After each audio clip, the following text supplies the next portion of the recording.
In terms of results, amazing. In terms of the people that came through and keep coming through, because it really deepens the transformative journey and the healing journey and generative behaviors that they are able to incorporate, amazing. They come back every year. And we're talking about top level, top flight CEOs and stuff like that. That they find something valuable in this.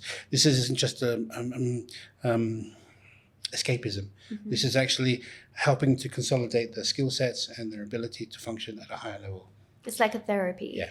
At the same time, one has to be discreet. So everything is done word of mouth. There's no, the way I work is not about promotion and about marketing and about making money. It's really about, we have a saying in this work that is generated by the work. And the saying is, once you know, you cannot unknow.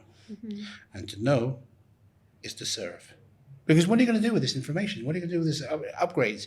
You're going to contain it for yourself, or you're going to share it? And the whole point is to actually create a kind of wave, like not a Mexican wave, but like Ayahuasca wave, where the effects kind of percolate out into the family, friends, family, and community. Yeah, and hopefully, at some point, there's going to be shiftings in awareness and acceptance. So you asked about legalization. I think that the best advertisement for legalization is to see the people who are actually transcending their limitations and being a force of good.